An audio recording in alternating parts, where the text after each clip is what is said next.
Number 5.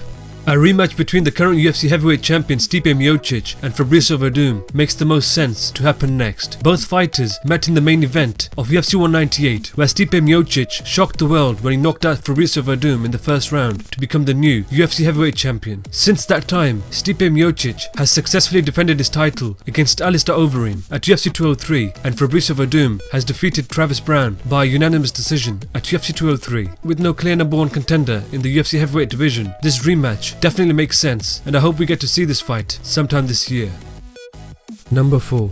A matchup between the current UFC featherweight champion Jose Aldo and the interim UFC featherweight champion Max Holloway makes the most sense to happen next. Max Holloway has been on a tear in the UFC featherweight division and has put together a 10-fight winning streak, dominating all of the top featherweights in the division. He recently faced Anthony Pettis for the vacant UFC interim featherweight title at UFC 206, where he won the fight by TKO in the 3rd round to become the champion. He is now promised a title unification bout with the current UFC featherweight champion Jose Aldo. With Max Holloway currently recovering from a minor ankle injury, I believe this fight should be booked as soon as he is fully recovered, and I hope we get to see this fight sometime this year.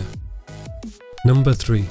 A matchup between the current UFC middleweight champion Michael Bisping and Yoel Romero makes the most sense to happen next. Yoel Romero has looked unstoppable ever since he made his UFC debut and has put together an 8-fight winning streak, defeating all of the top middleweights in the division in an impressive fashion. He recently faced former champion Chris Weidman at UFC 205, where in the fight he landed a clean flying knee in the 3rd round, knocking Chris Weidman out. He is undefeated in the UFC and has looked amazing inside the octagon. He is the clear number 1 contender in the division and deserves the next shot at the current UFC middleweight champion Michael Bisping in 2017. This fight definitely makes sense, and I hope we get to see this fight sometime this year. Number 2. A rematch between the UFC light heavyweight champion Daniel Cormier and Anthony Johnson makes the most sense to happen next. Anthony Johnson has looked like a complete monster whilst fighting in the UFC light heavyweight division. When he made his return to the UFC, he put together a solid 3-fight winning streak, defeating Phil Davis, Antonio Rogero Nogueira and Alexander Gustafsson impressively to earn himself a title shot for the vacant UFC light heavyweight title against Daniel Cormier at UFC 187, where in the fight he was submitted by a rear naked choke in the 2nd round. Anthony Johnson then put together 3 vicious knockouts of Ryan Bader, Jimmy Manuwa and Glover Teixeira, and was scheduled to face Daniel Cormier for the UFC light heavyweight title at UFC 206. Just a couple of weeks before the fight, Daniel Cormier pulled out of the fight due to a groin injury and the fight was called off. With Anthony Johnson being the only clear number 1 contender in the UFC light heavyweight division, I believe this fight should be booked as soon as Daniel Cormier makes a successful recovery. I hope we get to see this fight sometime this year.